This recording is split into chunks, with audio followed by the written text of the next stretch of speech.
지금 이제 사진 촬영을 조금 하고 있어서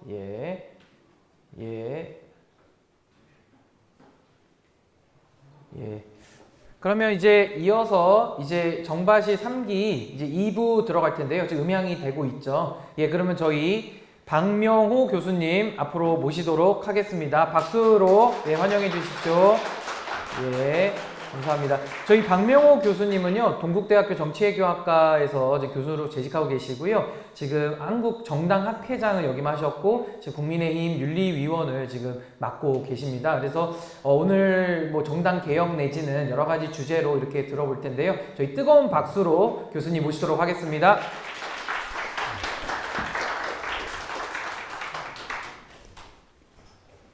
이건 들고 안 하나요? 똑같이? 네, 다 들고 해주시면. 방금 소개받은 박명호입니다. 원래 이 메인에 나오셔야 될 분이 앞에 나오고 그 다음에 하는 게 대단히 부담스러운 경우인데, 최재형 의원이 아마 스케줄상 이따가 뒷부리에는 잠깐 함께 하신다니까 꼭 함께 하시기 바랍니다. 제가 오늘 오전에 수업이 있어서 수업을 하고 있는데 중간에 휴식 시간에 우리 학생 하나가 질문을 하더라고요. 그 와이셔츠 색깔이 괜찮겠냐고. 그래서 봤더니 파란색이더라고요. 그래서 넥타이를 안 맸는데 넥타이도 파란색을 갖고 왔더라고요. 아무 생각이 없이 온 것 같았는데, 또 우리 신인규 변호사님이 얘기 안 해야 되는데 이미 보도가 됐기 때문에 지금 윤리위 회의가 진행 중이에요. 아직 결론을 내지는 않았는데 곧 날 것 같고, 제가 가면 아마 결론이 나지 않을까. 난상 토론을 하고 계신 걸로 알고 있고, 미리 이거는 세팅이 돼 있었는데 이게 중간에 껴서 좀 상황이 그렇게 됐습니다. 정당이 잘 돼야, 또 잘해야 좋은 정치가 가능하다고 믿는 사람이기 때문에, 그것이 국민의힘이든 또는 민주당이든, 아니면 오늘 오전에 저희 학생들하고 한 수업이 우리나라 정당이 몇 개 있느냐부터 시작을 했었거든요. 원내에 6개, 원외에 41개, 전부 47개 정당이 있고 3개의 창당준비위원회가 있다니까 굳이 따지면 50개 정당이 있는 겁니다. 세종신당 창당준비위원회, 이게 세종시를 이야기하는 거로 저는 생각했는데 신자가 들어간 거 보면 정확히 좀 파악이 안 되는데, 핵나라당이었어요. 핵나라당 창당준비위원회. 그리고 하나가 더 있었는데, 하여튼 50개 정당이 있고 그 중에 한 석이라도 국회의석을 가진 정당들이 6개가 현재 우리나라에 존재하고 있어요. 근데 지금 앞에 보시는 것처럼 지지난주인가 지지난주 조사를 보면, 이건 NBS라고 매주 목요일마다 2주 간격이네요. 2주 목요일마다 그 전국 그 지표조사, 그래서 4개의 언론사가 하는 조사가 있습니다. 거기를 보면 무당파라고 스스로를 확인한 사람이 34%였는데, 이게 뭐가 중요한 거냐면 당시 민주당하고 국민의힘 지지율이 31%, 30%였어요. 그러니까 우리나라 요 시점에서의 제1당은 무당파가 되는 거죠. 이게 조사를 하는 기관마다 조금씩 다르기 때문에 지금 무당파가 34%다 이렇게 얘기하는 건 좀 말이 안 되는데, 흐름을 보게 되면 다른 조사에서도 한국갤럽 조사를 보면 29%를 한국갤럽 조사로는 가장 높이 기록을 해요.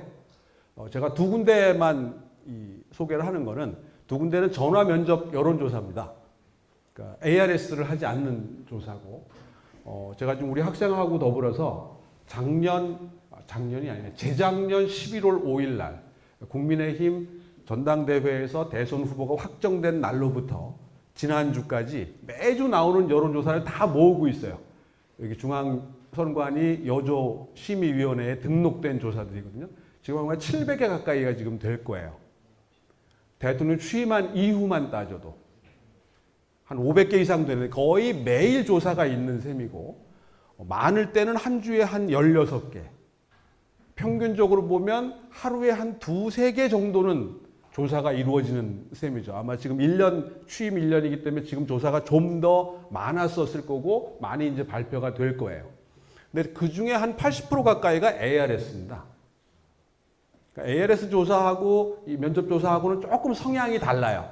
그러니까 어떤 걸 믿어야 되느냐는 거는 각자의 선택인데 중요한 건 흐름을 본다는 거고 제가 NBS하고 갤럽 걸 인용하는 거는 두 조사가 여론조사 면접 조사를 하는 기관인데다가 갤럽은 일주일 간격으로 NBS는 2주 간격으로 일정하게 하고 있기 때문에 같은 문항을 사용해서 따라서 그 흐름을 보는데 좀 유리하다라는 차원이고 오늘은 여론조사를 어떻게 해야 되는 게 중요하다는 걸 이야기하는 게 아니기 때문에 두 조사의 핵심은 무당파가 늘어나고 있다.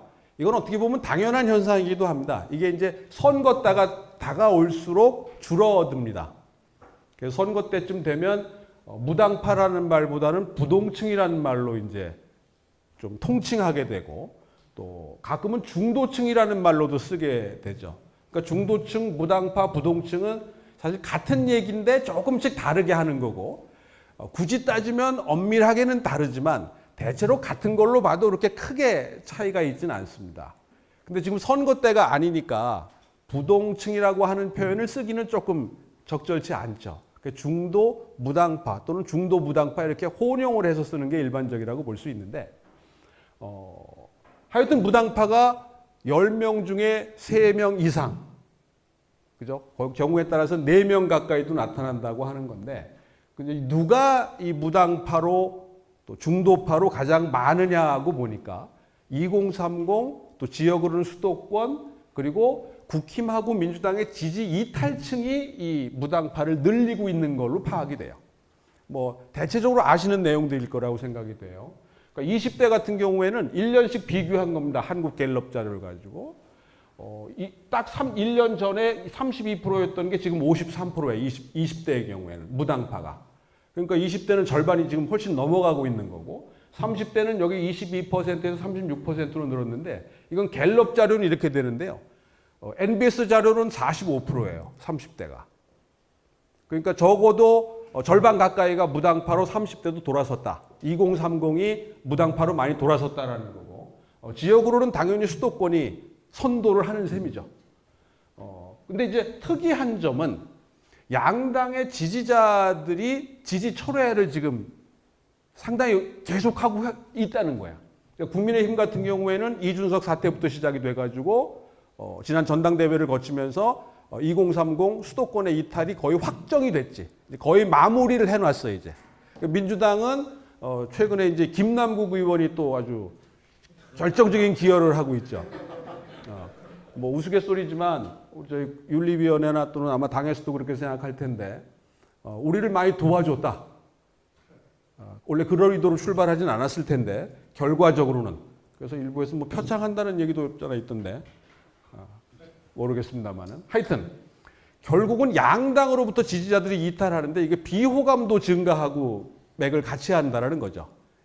그러니까 양당 지지자 아까 여기도 어느 분이 투표 안 했다는 분이 계셨는데 그죠? 예. 이런 분들이 이제 늘어나는 추세가 될 거예요. 물론 이런 분들 중에 상당수는 내년 선거 때가 되면 돌아오시는데 다 돌아오지는 않을 거라는 거고 또 이분들만 갖고는 선거 이기는 데는 어려울 거다라고 하는 거죠. 지금 정도 의석을 유지하는 데는 큰 차이는 없겠지만 이기려고 한다면 지금 이것만 갖고는 좀 불가능하다라고 봐야 되겠죠. 특히 이 양당의 지지자들이 이탈을 하는데 그 전까지는 이분들이 상대당으로 옮겨가는 경우들이 많았어요. 그러니까 중간에 있던 분들이 어차피 당파성이 약하기 때문에 좀 쏠림이 있었던 거죠. 이쪽으로 갔다 했는데 지금은 아예 가지를 않아. 그러니까 양쪽 다 실망한 거야. 이 빈 공간에 제3정당의 여지가 이제 있는 거죠.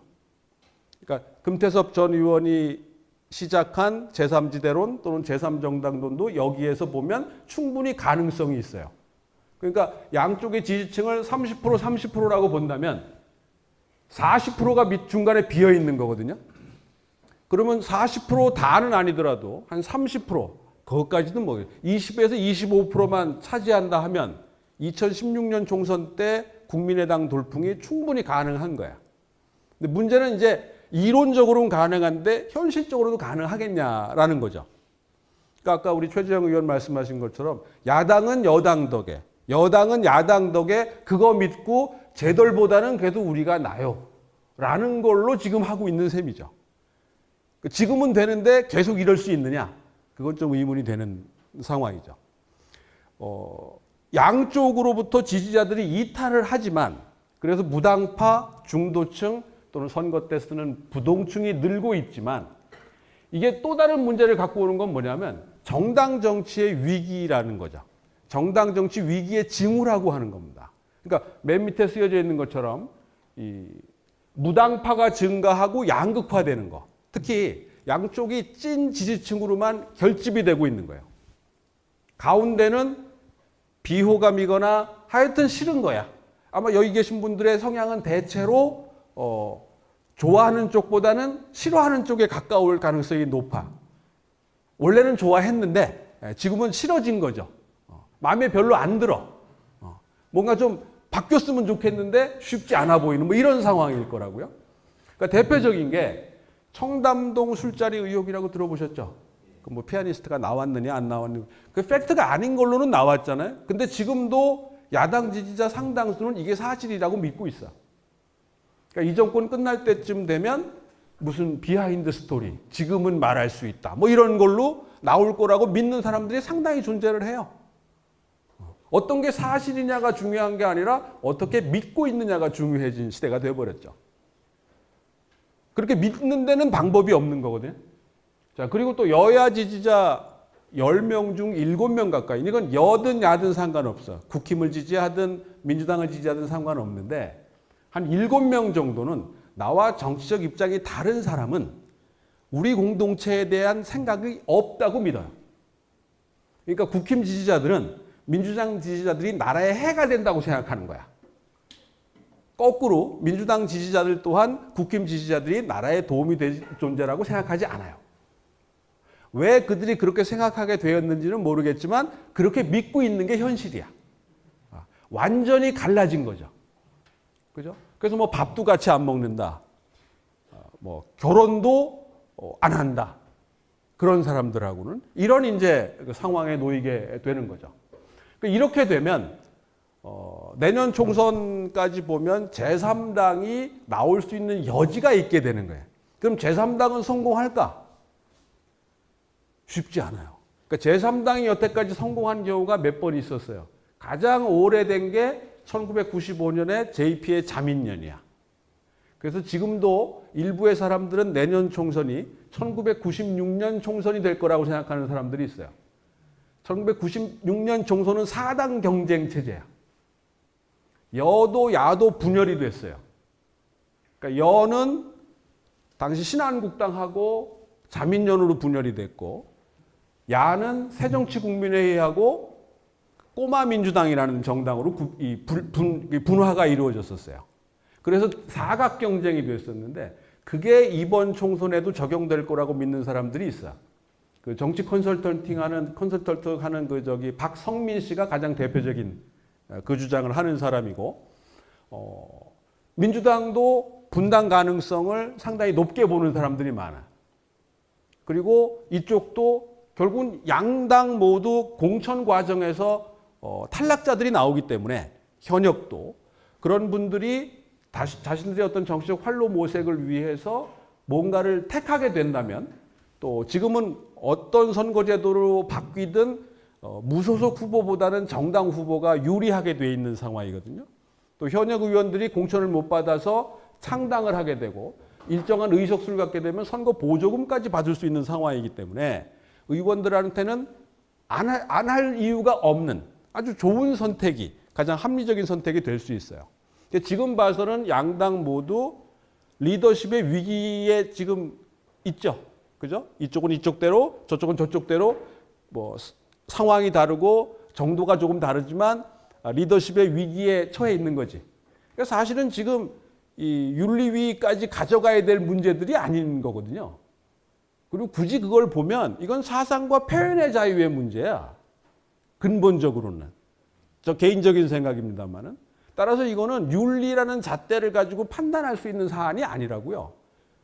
더구나 정치인의 발언이야. 그런 건 정치적으로 평가해야 되고 정치적으로 책임을 물어야 되는 부분이거든요. 지난 월요일 날 소명을 할 때도 제가 최종적으로 확인하고 싶었던 거는 본인들의 행태에 따른 정치적 부담을 인정하느냐 인정하지 않느냐야. 인정하셨고 두 분 다 아주 깨끗하게. 그리고 그런 정치적 책임에 대한 책임을 묻는 것에 대해서 인정하느냐. 그것도 인정하셨어. 책임을 당연히 져야죠. 다만 그 책임도 정치적으로 져야 되는 거예요. 윤리적으로 질 문제는 아니잖아요. 우리가 흔히 배웠듯이 윤리의 최소한이 법인데 이건 법의 잣대도 아니고 윤리의 잣대야. 더구나 정치인을 대상으로 한. 따라서 근본적으로 한계가 있을 수밖에 없는 문제고 거기 가기 전에 정치적으로 어떤 식으로든 해결했어야 되는 문제. 그러니까 리더십이 위기에 계속 직면하는 거죠. 해야 될 일은 안 하고 자꾸 책임은 떠넘겨 놓고 그게 다인 것처럼 하는데 누가 그렇게 믿어요? 솔직히 말해서 지금 그렇게 믿는 사람 있어요? 오피셜리 공식적으로는 그렇게 믿겠지만 사실도 그런가? 저는 그렇지 않다고 생각합니다. 따라서 오늘 태영호 최고위원처럼 하는 게 사실은 가장 적절한 해결 방식이라고 저는 생각했어. 그러니까 서로 윈윈하는 계기지. 좀 타이밍이 많이 늦긴 했지만 한 분이 남아있고 아직까지 큰 변화가 없는 걸로 보여요. 지금 논의 중이고 저도 끝나는 대로 가서 바로 그 논의에 합류를 해야 되는데 귀추가 주목되는 상황이 아닌가 생각이 됩니다. 다시 돌아와서 보면 자 이렇게 양극화까지 이루어지게 되면 우리 정당과 정당 정치는 거의 갈 때까지 간 거야. 그러니까 전 내년 총선이 참 궁금한 것 중에 하나인데 그 전에는 이쪽이 못하면 저쪽으로 갔어요. 저쪽이 못하면 이쪽으로 왔어. 근데 다음도 그럴 거냐는 거야. 이제 사람들이 양쪽을 다 봤어. 이놈이나 저놈이나 저쪽이나 이쪽이나 별로 차이 없다고 이제 생각을 했어. 그럼 어떻게 할 거냐 이거야. 아마 방법은 두 가지 중에 하나일 거예요. 아니면 전부 투표장에 안 나와. 첫 번째. 두 번째는 제3의 세력을 기대할 거야. 그게 누가 어떻게 누구랑 함께 어떤 걸 깃발로 내세워서 분출구 역할을 하느냐 이건 별개의 문제인데 그런 면에서 쉽지 않다고 지금까지의 경험을 보면 말씀드리는 거예요. 한 두세 가지 요인이 있는데 첫 번째는 제3정당이 성공하려면 지역 기반이 좀 있어야 돼요. 여태까지 성공 사례를 보면 그래. JP의 충청 또는 경북 안철수가 호남 출신은 아니지만 호남 2016년의 경우처럼 그죠? 상징적으로 어떤 지역 기반이 있어야 돼요. 두 번째는 이분이 대통령에 당선 안 될 수도 있겠지만 대통령 주자급으로 보이는 사람이 있어야 돼. 인물의 상징성이 있어야 된다는 거죠. 근데 지금 그게 조금 약해. 그죠? 조금 애매해. 나머지 하나는 선거제도입니다. 총선에서, 그러니까 지난번 2016년 총선을 돌이켜보면 당시 그 강남 지역에서 좀 연세가 드신 유권자들이 이런 말을 많이 했어요. 정신 좀 차리라고 따귀를 한번 때렸는데 애가 기절을 한 거야. 그게 당시 새누리당이 된 거야. 그러니까 그때 지역에서는 새누리당 후보를 찍고 비례로 국민의당 후보를 찍은 사람들이 많아요. 한 표는 내가 지지한다니까 주고 이 한 표까지 주기는 요놈들 좀 혼 좀 나야 되겠어 하고 줬는데 그런 사람들이 너무 많았던 거야 갑자기. 호남에서도 그런 셈이 됐고 그러다 보니까 38석이나 얻는 정당이 나왔고 당시 국민의당은 비례를 14번인가 15번까지 당선이 됐는데 그 이유는 사람이 없어서 공천을 못할 정도였어요. 그때 말 잘못 갈아탄 분들이 많지. 그랬으면 3선이 될 수도 있었던 분들이 3선은커녕 아직도 밖에 계신 분들이 있어. 쥐팔자지 뭐 방법이 없어요. 그건. 너무 빨라서 또는 너무 느려서 대체로 너무 빨랐던 분들이 많아. 조금 천천히 판단했어야 되는데. 자, 그래서 제3당으로 가느냐 아니면 투표 포기를 하느냐로 갈라질 거예요. 그러면 두 정당엔 좋겠느냐. 그리고 지금 뭐 여기 계신 분들은 국힘이 내년 총선에서 승리하기 원하시는 분들 많겠죠? 대체로. 패배하기를 원하시나요? 근데 그렇게 되려고 그러면 지금 상태로는 안 되는 거죠. 그리고 적어도 우리나라 총선에서 지금과 같은 제도를 쓴다면 그러니까 제3당이 성공하려면 선거제도가 지금보다는 바뀌어야 돼요. 다당제가 가능한 쪽으로. 근데 지금 봤던 저는 그게 가능할 거라고 현실적으로 믿을 수는 없는 상황인 것 같아요. 왜냐하면 양대 정당의 합의가 암묵적 합의는 그거는 지키는 거니까. 그러면 국민의힘에서 입장에서 보면 우리나라 선거제도 지금 이런 상황은 국민의힘이 사실 지기 어려운 구조예요.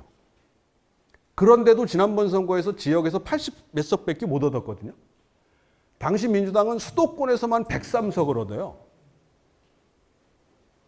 수도권에서만 100석이 넘는 거야. 당시 그 미래통합당은 전체에서 83석인가를 얻었는데 수도권에서만 103석을 얻었다고요. 그러니까 수도권 승부에서 아까 최주영 의원은 절반을 말씀하시는데 2000년 이후 총선에서 국민의힘 계열 정당이 수도권에서 절반 이상 한 건 딱 한 번 있어요. 2008년이야. 그것도 대통령 선거하고 4개월 만에 치러진 총선이니까 가능했던 거야. 그때 뭐 강북, 도봉, 강북 이런 데서 이쪽 후보들이 당선이 됐어요.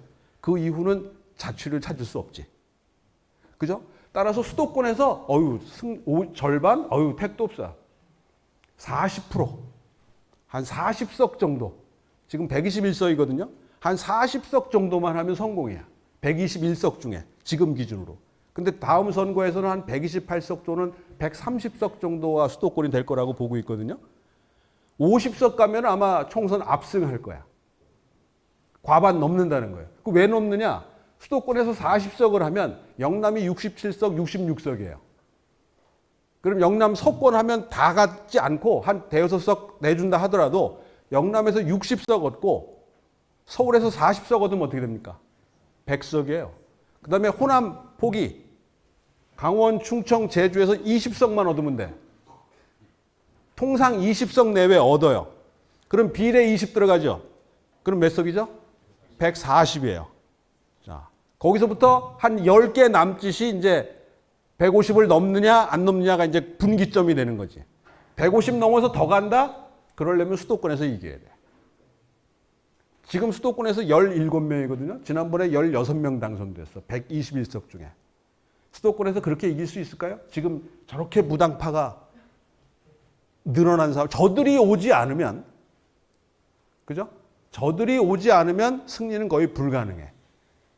그리고 지금 시점에서 보면 그 여당 심판론이 좀 높아요.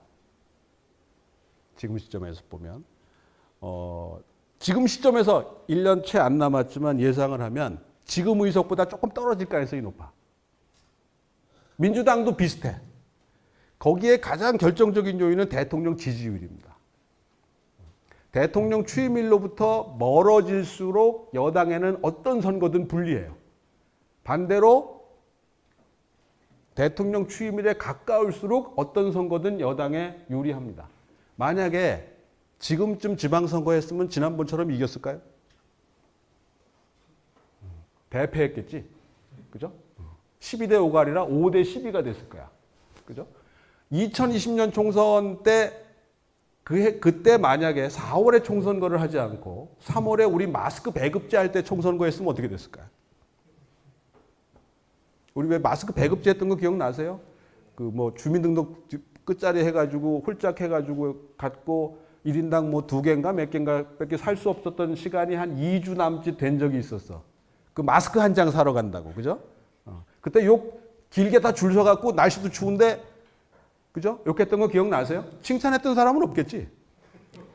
그죠? 마스크 사려고 줄 쓴다는 생각은 안 해봤을 거니까. 그러니까 언제 선거를 하느냐가 중요하다는 얘기예요. 그러면 내년에 가면 좋아질까요? 제일 중요한 건 대통령 지지율이에요. 여당의 숙명이야. 그래서 윤석열 대통령의 얼굴로 총선을 치른다는 게 맞는 말이야. 그럼 책임도 온전히 대통령이 져야 돼. 어차피 내년 총선 끝나면 대통령은 그 결과에 따라서 정치적으로 위치가 완전히 달라질 것이기 때문에. 그죠? 자, 그건 뭐 국힘 쪽이 많으니까 국힘 쪽에 관련된 이야기를 잠깐 드린 거고. 국힘이든 민주당이든 똑같은 과제 앞에 지금 직면하고 있는 거예요. 그걸 전 4가지로 이제 구별을 하고 있는 건데 좀 타이포가 있습니다. 이 공천 그 뒷부분은 없는 건데 밑으로 가야 될 게 카피가 됐고요. 한 2, 3년 전 조사할 거예요.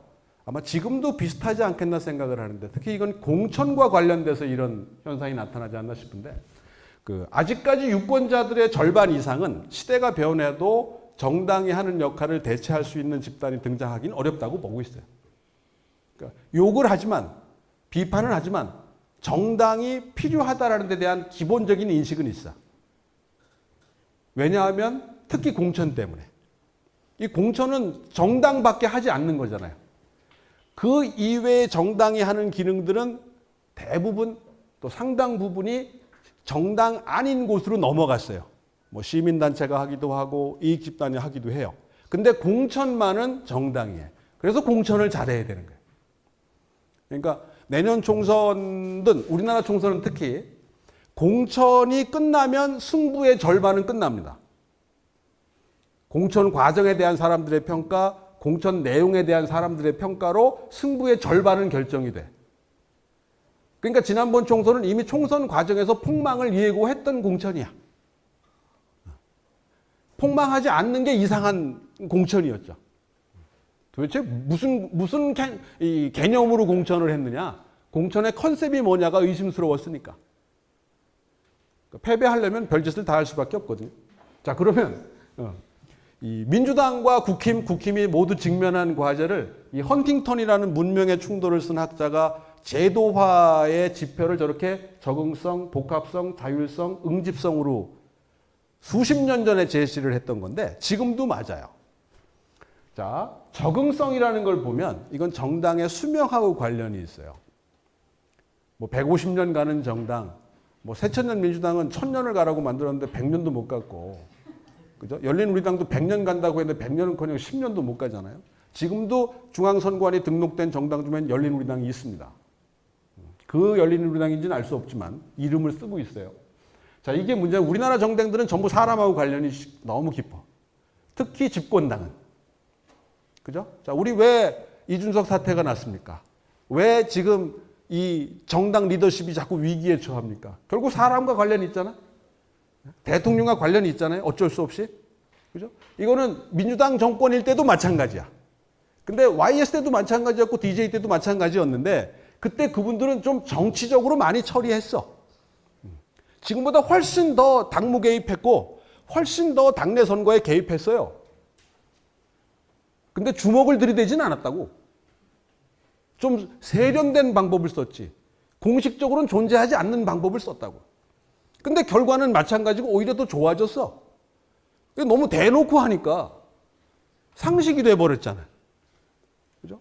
그 태용호 최고의 공천 관련한 발언도 세상 사람들한테 물어보면 그럴 개연성이 높다고 보는 사람이 훨씬 많아요. 본인들은 아니라고 하지만 그건 본인들 말이지. 그거 믿는 사람 많을 것 같아요? 솔직히 그렇지 않아. 그 눈 가리고 아웅하는 거지. 속이려고 들 일이 아니란 말이야. 근데 왜 그렇게 보였냔 말이야, 그러면, 여태까지. 그렇게 하는 걸 보여줬으니까 그렇게 믿는 거지. 우리가 그렇게 믿겠다고 했어요, 언제? 그렇게 했잖아. 지난 1년을. 그래 놓고 이제는 아무것도 없었던 일인 것처럼 하려고 그러면 그게 되겠어? 사람을 우습게, 국민을 우습게 하는 거지. 그죠? 이건 제3당의 성공 요건하고도 관련이 되는 건데 사람 중심으로 가면 결국 그렇게 돼요. 왜 바른정당, 바른미래당이 실패합니까, 결국? 여러 요인이 있지만 사람의 문제가 돼서 이게 시스템이 돼갖고 사람 중심으로 가는 게 아니라 시스템으로 가야 되는데 이게 아직 요원해요. 이건 양당 모두 마찬가지인 거야. 두 번째는 이 복합성인데, 자, 오늘 대통령이 취임 1년입니다. 대통령이 1년 전에 취임하실 때 윤석열 대통령이 어떤 시대적인 가치와 과제와 이거를 실현할 것이다라고 믿었던 사람이 있을 것 같아요? 윤 대통령이 잘할 것이다. 우리의 예상과 달리. 많은 사람들의 예상과 달리 잘할 것이다 라고 믿었을까요? 그래서 대통령으로 뽑았을까? 아니에요. 윤 대통령 뽑은 10명 중에 7명은 정권 교체야. 윤 대통령이 좋아서, 윤 대통령이 내세우는 가치가 좋아서 그분을 선택한 게 아니라 정권을 바꿔야 된다는 생각에 선택한 사람이 10명 중에 7, 8명이라고요. 그 선거 승리 연합을 계속 해체해 왔거든. 그게 지지율로 지금 나타나는 거예요. 그러니까 본인이 당선된 이유는 정권 교체의 도구로 당선이 된 거지. 그때 그 시점에 그분이 거기에 계셨어. 왜 계셨는지는 모르겠지만 하여튼 결과적으로는. 그러니까 지금도 윤 대통령의 시대 정신이 뭐라고 생각하고 그걸 어떻게 구현할 것이다라고 믿는 사람은 난 없다고 생각해요. 거의 없을 거야. 드물 거야. 그럼 뭐냐면 이 부분을 당이 보완을 해줬어야 돼. 당은 그런 걸 고민하는 곳이거든. 1년 내내. 가장 대표적인 게 정치개혁이에요. 작년 대선 때 보면 민주당은 쇼라도 뭘 계속했어. 그러니까 이제 김남국으로 위선임을 확인하는 거지 계속. 차라리 약속이라도 하질 말지. 온갖 것 약속은 다 해놨는데 실제 지켜진 건 하나도 없단 말이야. 오히려 공수표였지. 이쪽은 약속은 안 해서 다행히. 약속은 안 했지만 생각이 없었어. 어떤 게 더 나쁜 걸까요? 안타까운 일이죠. 그러니까 생각이 없었다는 거는 고민이 없었다는 거야. 당시 정치개혁과 관련된 공약 살펴보세요. 하나마나 한 얘기야 전부. 이미 그 전부터 다 나왔던 얘기고. 지금도 이 당에는 선거제 개혁에 대한 고민이 없어요. 그걸 고민하는 사람이 없어. 이게 정당일 수가 있겠나 말이야. 저쪽은 이 국회에 법안 낸 사람이 전부 민주당이지 이쪽은 없어요. 고민을 안 한다는 얘기야. 그러니까 대통령이 그럴 수 있어. 대통령제는 어차피 아웃사이더가 갑자기 들어올 수 있거든요. 트럼프 같이. 그죠? 이 제도 자체가 그런 속성을 갖고 있어. 따라서 그걸 보완해 줘야 되는 게 당인데 그걸 못 하는 거야. 그러니까 당이 지금 이 시대가 요구하는 게 뭐고 이걸 실현하기 위해서는 어떤 과제가 있어야 되고 뭘 어떻게 해야 된다라는데 마스터 플랜이 항상 준비되어 있었어야 돼. 그걸 대통령을 설득을 해가지고 그렇게 하게끔 했어야 돼. 대통령은 내용물이 없는데 그러니까 대통령은 가는 곳마다 좋은 말만 하는 거예요. 구체적인 건 당과 정부가 해결해야 될 부분이거든. 지금 그걸 하지 않는다고. 전부 대통령한테 넘기고 있고 대통령이 결정하고 대통령이 말을 해. 그 대통령이 말을 해버리면 외통수에 걸리는 거야. 이제 빼도 박도 못해. 근데 그 전에 앞에서 막아주면 대통령이 방향을 틀어도 돼. 그리고 거기서 책임지고 끝내면 돼. 근데 지금은 온통 대통령이 가서 한마디 해야 되고 결정해야 되고 마무리 지어야 돼. 그러니까 이제 하고 싶어도 바꾸고 싶어도 못 바꾸는 상황이 되는 거죠. 그러니까 인사를 잘못했다는 걸로 밖에는 평가가 안 되는 거죠. 이 권력은 인사거든요. 그리고 인사는 메시지야. 메시지가 없잖아, 인사에. 그러니 권력이 성공할 수가 없는 거죠. 그 약한 부분을 당이 해줘야 되는데 당이 못 해줬다라는 거고. 세 번째는 자율성이에요. 자, 독자성 사당화 이 부분인데, 자, 이거 우리 전당대회 하면서 경험했던 사안입니다. 그죠? 이거 민주당도 마찬가지예요. 민주당 문재인 대통령 시절에 전당대회 할 때 문심이 전혀 없었을까요? 근데 한 번도 그런 얘기 나오지 않았어. 그죠? 근데 그 내부에서 전혀 그런 얘기 없었을까요? 대통령이 어떻게 생각하는지 한 사람도 가서 물어보지 않았을까? 간섭하지 마세요. 그랬을까요? 더구나 이 당시 문 대통령의 지지율이 높았는데. 그죠? 대통령 지지율 높으면 총선 때 다 대통령 사진 겁니다. 같이 찍은 거 걸고. 지난 지방선거 때 그러지 않았어요? 근데 만약에 내년에까지 지금 대통령 지지율 이렇게 되고 더 낮아지면 후보들이 걸겠어요? 이 당 잠바 안 입고 운동합니다. 자기 개인 경쟁력, 개인 브랜드로 돌파하겠다는 거야. 왜냐하면 당과 대통령이 들어와 봐야, 그죠? 손해니까. 정치하는 분들이 얼마나 똑똑하신 분들인데 그 판단을 못 하겠어요. 가장 확실한 합리적인 판단일 텐데. 근데 이거는 지금 우리 정당한테는 참 어려운 문제예요. 이게 어느 정당이든 뭐 민주당이든 국민의힘이든 어디든 여야 진보든 보수든 간에 전부 여의도 출장소였잖아. 내용물 자체가. 그러지 않아요? 그게 현실이야. 근데 그런 데서는 좀 탈피해서 당이 독자성을 좀 확보해야 돼. 그래서 그런 면에서 대표의 역할이 중요하거든요. 지금도 김기현 대표가 왜 취약합니까? 대표가 됐는데도. 사람들이 강하다고 생각해요. 그렇게 생각하는 사람 있어요? 이 당원들조차 이렇게 생각하는데 당원 아닌 사람들이 어떻게 생각하겠어? 네? 그러니까 우리가 돈이 없지 권력이 없지 가오가 없으면 안 되지. 그렇지 않아요? 명분으로 하는 건데 쪽팔리지 이거는. 안 하면 안 했지 쪽팔린 거지. 그죠? 근데 그러진 않아야 돼. 이런 분들이 자꾸 나와줘야 돼. 그래서 대통령을 한번 들이받아야 되는데 근데 이쪽 정당에 계신 분들이 우리끼리 얘기지만 대체로 들이받는 체질이 없어요. 수능형이지. 안 그래요, 남 변호사님? 있죠. 네, 있는데 설마 그렇다고 대통령을 들이받겠어?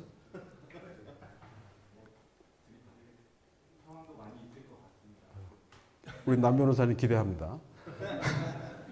자, 마지막으로 응집성인데 오늘 우리 학생들하고 수업할 때 찾아보니까 지금 현재 있는 50개 정당, 창당준비위원회 3개 빼고 47개 정당 중에 가장 오래된 정당이 2007년에 세워졌답니다.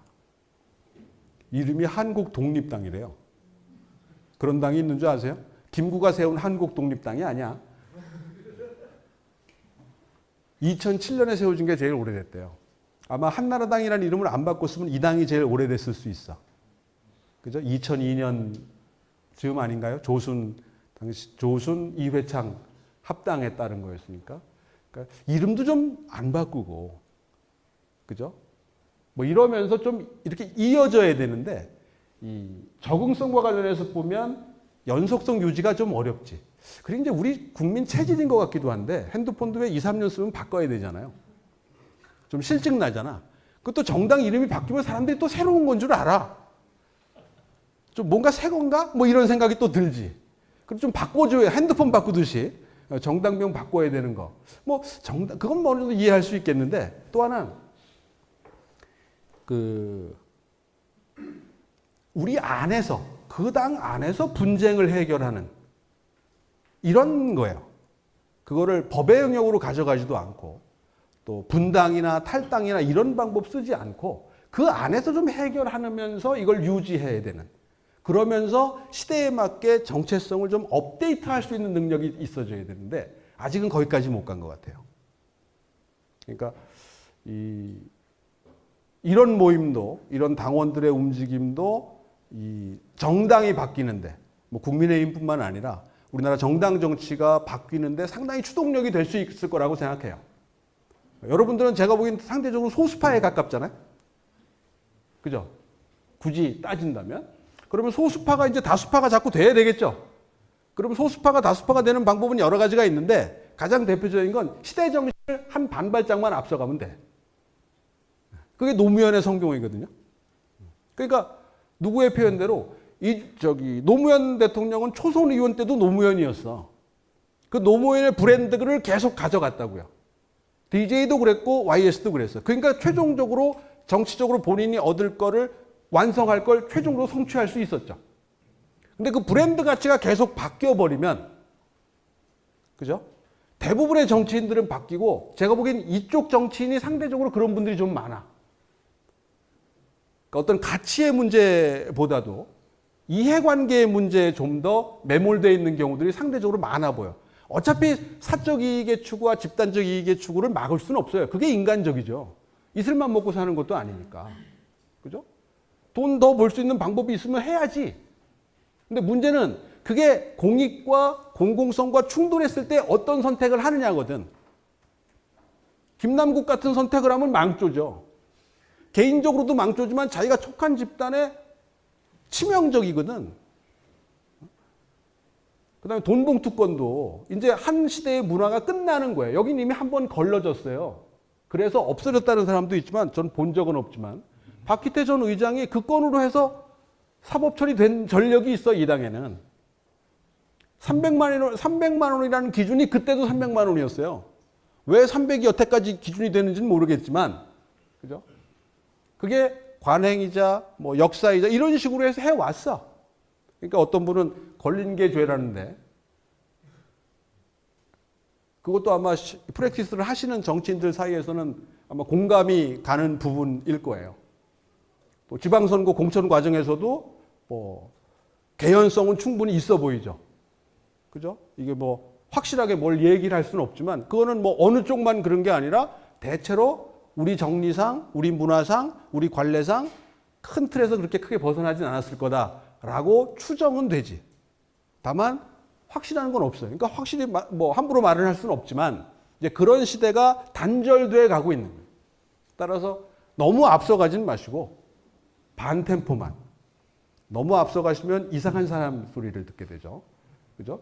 반 발짝만 앞서가도 그런 소리를 듣게 되는데 한 발짝 이상 앞서가면 선지자가 될 수는 있겠지만 정치적으로 성공하기는 대단히 어려워지죠. 그러니까 조금 톤 다운 하시고 좀 스텝 다운 하시고 하면서 좀 대체로 공유하는 폭을 넓혀가는 게, 그죠? 저는 그런 노력들이 양당에 다 있을 거라고 생각이 되고, 그게 크게 지금 주목이 안 되고 나타나지 않겠지만, 그런 면에서 이 적응성, 복합성, 자율성, 응집성을 당이 가질수록 그 당이 건강해지고 또 그 당을 사람들이 신뢰하게 되고 선거에서 승리할 수 있지 않겠나. 그죠? 저는 모두에 말씀드린 것처럼 정당이 잘 돼야, 정당이 잘해야 정치가 좋아진다고 생각하는 사람이고, 또 정당이 없어질 수 없는 존재라고 믿는 사람이에요. 그러려면 그 정당이 그 안에서 하여튼 지지고 볶고 뭘 하든 상관없이 나름대로의 건강성을 유지하고 항상 그 긴장감을 유지할 수 있도록 하는 노력이 필요하다 라고 생각합니다. 제가 드리고 싶은 말씀은 여기까지입니다. 고맙습니다. 강명호 교수님께서 정말 너무 알찬당해 주셨는데요. 질의응답을 좀 받도록 하겠습니다. 아, 예, 벌써 또 손을 드셨네요. 예. 좀 안 하신 분 위주로 일단 할게요. 저희 가운데 계신 분부터 하겠습니다. 예, 예, 예. 마스크 쓰신 분.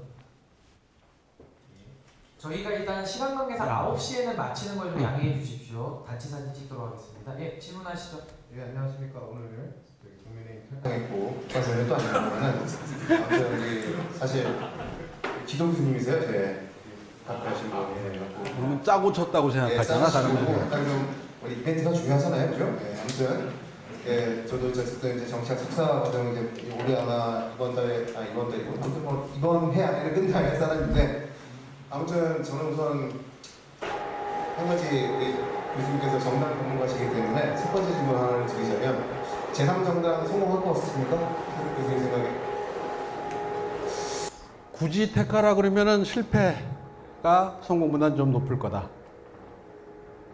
근데 변수는 선거제도가 되지 않을까. 선거제도가 아직 어떻게 될지 모르는데 굳이 예상하면 선거제도는 한 5월, 12월부터 본격 논의가 시작되고 내년 한 2월 말쯤 또는 3월 초쯤 뚝딱 정리될 가능성이 높기 때문에 쉽지 않다라고 하는 게 제 의견입니다. 그리고 또 제3정당 실패를 또 말씀을 하시는데 우리나라에서 그러니까 최근 선거, 그러니까 최근 이제 한 15년, 16년 그 사이의 선거들에서 이제 약간 공통점화했던 분이 그 약간 제3정당에서는 안철수의 돈 때문에 돌아갔다 약간 이런 소리도 약간 우스갯소리로 많이 들렸었어요. 그러니까 정당이 정리했기 때문에 돌아가는 게 많이 힘든 부분이 있다, 뭐 이런 부분이 많이 있었는데 그런 부분에 대해서는 그러니까 뭐 JP 같은 경우에는 뭐 아시다시피 원체 좀 돈이 있으셨던 분이었기 때문에 아마 그 자민련이 돌아갔던 것 같은데 교수님 생각에는 그런 구심점이 되는 인물이 제3정당에서 나타날 거라고 보십니까? 좀 돈주 좀 있고 한 그런 분들이. 지금은 드러난 분이 금태섭 전 의원이잖아요. 그러니까 제가 지난주에 그 주간 한국에 쓴 칼럼이 있는데 거기에 그 LG 트윈스 염경엽 감독하고 비교를 해서 썼어요. 그러니까 염경엽 감독이 지금 LG 트윈스가 뛰는 야구를 하고 있거든요. 그러니까 도루 시도도 제일 많지만 제일 많이 아웃되기도 하고, 그죠? 근데 뭔가 새로운 시도를 하고 있다라는 건 맞아. 이제 금태섭 전 의원도 사실은 조금 돈키호테적 성격이 없지 않아 있어.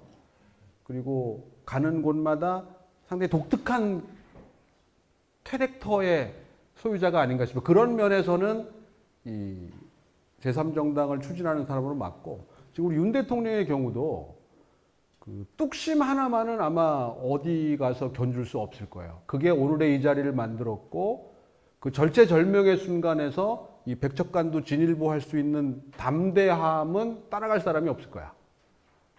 근데 이게 이제 그런 정치적인 승부나 이런 파동의 과정에서는 이게 장점인데, 관리를 하는 거나 또는 뭔가를 이제 그 정책적으로 실현해야 되는 문제하고는 좀 이 리더십의 유형이 좀 달라야 한다는 측면에서는 제3정당도 과연 그런 조건을 다 만족시키는 리더십이 가능하겠느냐라는 거죠. 그러니까 지금 후보들은 있을 거예요. 있는데 그분들을 다 모아서 한 사람으로 만들어야 되는데 이게 어렵죠. 다 특장이 다른 거야. 근데 이분만 갖고는 좀 안 될 것 같고. 그죠? 근데 이걸 다 모아서 한 사람으로 만들 수가 없잖아. 그게 제일 아쉬운 부분 아닌가 싶습니다. 혹시 질문 있으신 분 먼저 드시고. 네. 드리겠습니다. 네, 안녕하세요. 저는 영등포 사는 36살 박지용이라고 하고요. 방금 전에 금태섭 전 의원이랑 제3지대 이제 정당 창당에 대해서 말씀해 주셨는데요. 성공 가능성 관련해서 이제 말씀 주셔서 되게 재밌게 들었었는데, 조금 전에 저는 또 이제 더 재밌게 들었던 게 소수가 다수되는 방법으로 시대장 정신에 좀 반발점만 앞서가면은 그런 것이 이제 소수가 다수가 되는 방법이라고 말씀하셨었는데요. 혹시 금태섭 전 의원에게도 이제 그런 반발자가 앞서가는 이제 신대 정신이 있는지 혹시 있다면 어떤 것이라고 생각하는지 여쭤보고 싶습니다. 있다고 생각은 돼요.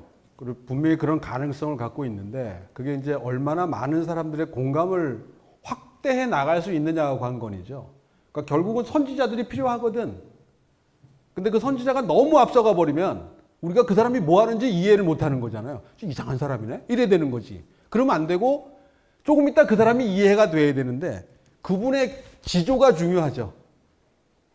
그러니까 그런 면에서는 기대주 중에 하나가 아닌가 라고 생각은 되는데 그게 이제 현실적으로 얼마나 될 수 있느냐는 거는 또 다른 문제니까 그 조건들을 다 갖춰내는. 그 다음에 제일 중요한 건 여론의 흐름입니다. 그러니까 무당파 늘어나고 지금 양당으로 지지자들이 찐 지지층으로만 이렇게 축소되는 거잖아요. 양쪽으로. 가운데 공간은 충분히 열리고 있는 것 같아. 골 결정력이 있느냐? 우리 왜 축구 보면 앞에까지는 가잖아요. 그죠? 근데 문제는 골을 못 넣어. 지난 월드컵도 보면 아르헨티나나 그죠? 스페인이나 이런 나라들 보면 골을 넣어야 될 때 넣었잖아. 근데 문제 다른 팀들은 열심히 다니긴 하는데 골이 안 들어간단 말이에요. 그래서 승부가 안 되는 거죠. 그죠? 아르헨티나가 우승했잖아요. 그죠? 근데 1차전에서 사우디한테 패하지 않았어요? 결국은 우승하는 게 목표지. 그죠? 1차전부터 전승을 하는 게 목표는 아니니까. 그죠? 그러니까 얼마나 전략적일 수 있느냐. 그런 부분들. 여러 가지 요인이 있기 때문에 단언키는 어렵습니다. 예, 다음 질문도 한번 여기 앞에 계신 우리. 제가 다 하는 게 아니기 때문에. 질문은 최대한 짧고 네, 간결하게 부탁드립니다. 이런 강의 잘 들었습니다. 저는 대학 때 엘빈 토플러의 제3의 물결 세대입니다. 이제 30여 년 넘게 지내온 동안 다른 분야는 3의 물결을 읽을 것 같습니다. 다시 정치 분야는 미치지 못한 것 같은데 저는 이제 사회적으로는 현직 담임 목사이고 정치적으로는 국민의힘 경기도 도당 자문위원입니다. 어제 자문회의가 있었는데 청년 정치인이 나와서 다음 총선에 청년이 많이 당선되게 됩니다. 도와주시고 이렇게 말을 했는데 다 시큰둥하더라고요. 그때 느낀 게 이 청년 피로도가 좀 깔려있구나.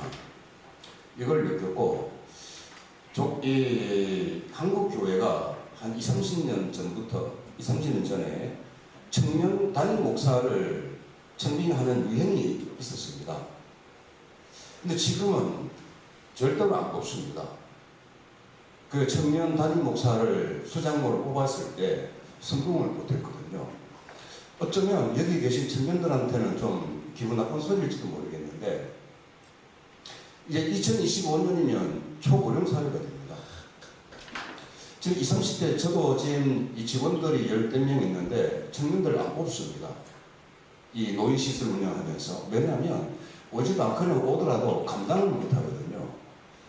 이제 정치에 입문하려는 청년들에게 초고령화 사회에서 아버지 같은 세대를 끌어갈 수 있기 위해서 뭘 준비를 해야 되는지 좀 이 부분이 좀 필요하지 않아요? 그냥 무조건 청년 띄우는 거는 사실 저는 나쁘다고 생각을 합니다. 이벤트죠. 네네네. 그래서 정말 청년 정치인들이 준비를 하기 위해서는 어떤 순서를 들어야 되는지, 뭐를 준비를 해야 되는지, 그런 지혜 말씀을 좀 해줄 것 같습니다. 그 지혜를 갖고 있으면 제가 이미 했죠. 제가 당을 하나 만들었겠죠. 뭐 정확한 지적이라고 생각합니다. 아마 다음 선거에서는 이벤트가 항상 선거 때는 이벤트가 있었잖아요.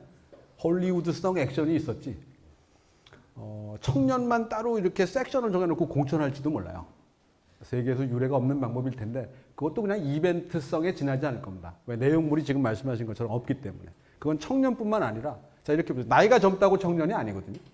근데 지금은 나이 기준이야. 사실 청년도 45세까지니까 굳이 따지면 그죠? 그러니까 중요한 건 청년 정치인뿐만 아니라 적어도 공공의 일을 처리하는 이 공직의 영역에서 선출직 공직의 영역에서는 어젠다가 있는 게 중요하다고 생각합니다.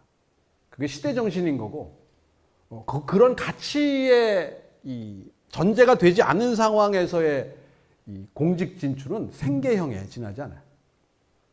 그러면 생계형은 가치가 중요한 게 아니라 내가 이걸 지금 계속 이어가는 게 중요한 일인데 대부분의 직업은 그게 맞지만 적어도 공직의 경우에는 선출직 공직의 경우에는 그런 자세는 정말 백해무익한 거고 공동체에 전혀 도움이 안 되는 거죠. 따라서 어젠다를 갖는 거.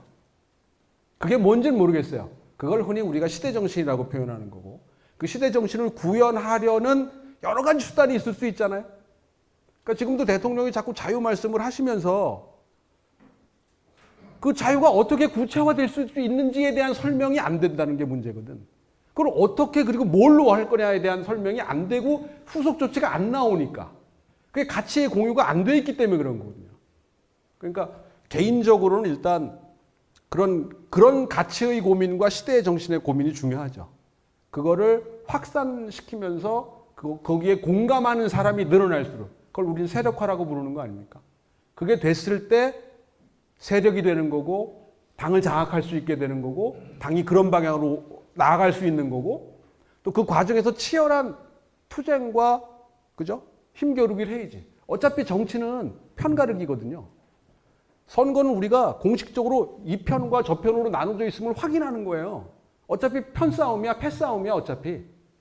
그러니까 문제는 뭐냐면 나한테 공감하는 그 패거리들이 더 많아질수록 좋다는 거죠. 다수결이니까. 그죠? 그러니까 거기에 공감하는 사람들을 늘려야지. 그러면 뭐겠습니까? 많은 사람들이 중요하다고 생각하는 문제에 집중해야 될 거고 거기에서 내가 해결책을 제시해야지. 뭐 단순히 국가와 민족을 위해서 이런 거 말고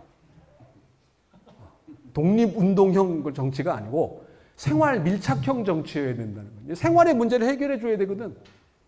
그죠? 아주 고즘 담론이 아니라 그죠? 그러면서 실제 어떻게 할 것이냐에 대한 문제를 논의해야지. 간호법도 지금 마찬가지인 거고. 그죠? 결국 이해관계의 다툼 아닙니까? 그죠? 누가 이득을 보면 누군 손해를 보는 건데 이거 어떻게 할 거야 그러면? 그죠? 적절하게 손해를 보게 하고 적절하게 이득을 보게 해야지. 그죠? 그런 면에서는 어젠다가 필요하다. 그리고 더 중요한 거는 미움받을 용기가 필요합니다.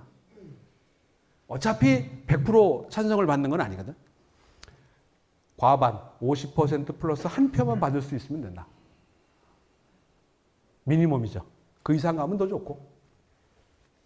예, 시간 관계상 마지막 한 분만 받고 너무 많으신데 안 하신 분 위주로 좀 하겠습니다. 이 앞에 계신 분, 안 하신 분 위주로 할게요. 네, 계신 분. 마이크 없이 하겠습니다. 마이크 쓰셔도 돼요. 예. 근데 시간 관계상 한 1분 30초로 예, 짧게 하겠습니다. 네, 교수님 말씀 잘하셨습니다. 개인적으로 저는 예전에 동국대 면접을 봤었는데 떨어져가지고 만약에 붙었다면 교수님 강의 아마 저한테 면접을 하셨다고요? 아닙니다. 교수님한테 한 건 아니고 경제학과에 신청했었는데 여기서 강의 대단히 영광입니다. 저 대구 경산에서 이제 한국 사람입니다.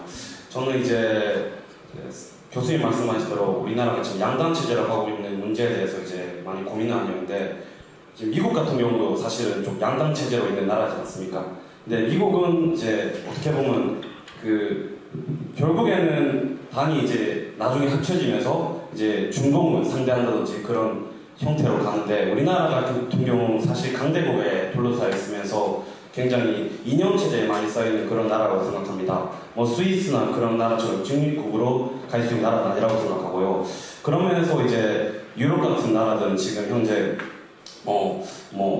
마크론 총리, 마크론 대통령이 나타난 이제 그런 루네상스라는 이제 그런 정당도 나타나고, 멜로니 총리가 이제 배출된 이탈리아 이제 형제들 좀 문제가 많습니다만 그 당에 대해서는. 그래서 그런 면에서 봤을 때 우리나라의 제3지대 정당이 나타난다면 과연 교수님께서는 제3당이 중립적인 형태의 그런 이 두 정당을 뭔가 이제 중립하면서 둘을 화해시키는 그런 정당으로 갔으면 하는지, 아니면 그 두 정당을 아우르면서 좀 파이를 크게 하고 거대해질 수 있는 그런 정당으로 가는 형태로 가는 게 나으시지 않은 그런 질문을 한번 드리고 싶고, 제가 만약에 정당 이름을 지을 수 있다면 창조혁신당 이렇게 짓고 싶다는 생각이 말씀 감사합니다. 예. 마치 오늘 제가 무슨 제3정당론을 옹호하는 것처럼 보여지는데 창당을 해야 되겠죠. 창조혁신당? 이런 분들이 제일 무서워요. 면접을 많이 보는데 하루에 한 30명, 35명 보거든요.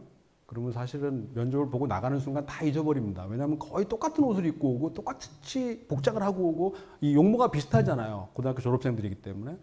근데 길에서 만나서 또는 아주 한참 전에는 집에 가는 마을버스에서 만난 거야.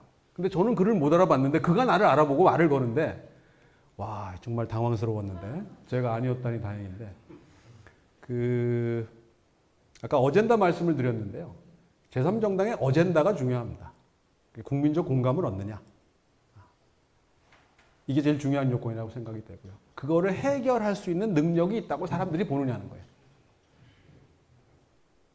아마 대부분 해결하기 어려운 과제할 거 아닙니까? 그죠? 쉽지 않은 일일 거예요. 다만 그걸 할 것 같다고 사람들이 보느냐는 거야. 두 번째는 사람 중심이 아니라 시스템 중심으로 갈 수 있느냐는 거예요. 아직까지 사람 중심이라고 하는 거를 어느 정당이든 한국 정당은 탈피하기 어려운 게 현실이거든요. 그리고 어차피 정당은 사람이니까 사람 중심이 될 수밖에 없어요. 그게 개파고, 그죠? 그게 라인이고, 그럴 수밖에 없어. 어차피 편가르게 하는 거니까. 같은 당이라고 해서 다 한 편이 아니잖아요. 누구 라인 있고 누구 라인 존재해. 근데 그 경쟁을 뭘로 하느냐는 거예요. 어젠다로 하느냐, 힘으로 하느냐, 내 동네로 하느냐, 좀 고급진 걸로 이렇게 나아가는 쪽으로 간다면, 그러니까 제3정당이 되더라도 지금은 아닐 거 아니겠네. 그러니까 그 씨앗을 뿌릴 수 있다면, 그죠? 이제 좀 길게 봐야 되는데, 우리가 그렇게 길게 안 보죠. 2, 3년에 한 번씩 핸드폰도 바꿔야 되듯이. 그죠? 그런 면에서는, 일단은 지금 국힘이나 민주당의 기회가 있을 겁니다. 일단은. 밖에 기회가 있는 게 아니라. 다만, 이 안에서 어떻게 이제 구심력을 확보해 가느냐. 원심력이 더 작용될수록, 시간이 가까워질수록 원심력은 커질 테니까. 이걸 잘 제어할 리더십이 있느냐. 우리가 흔히 얘기하는 정치력이 있느냐. 이게 관건 아닐까 생각이 됩니다.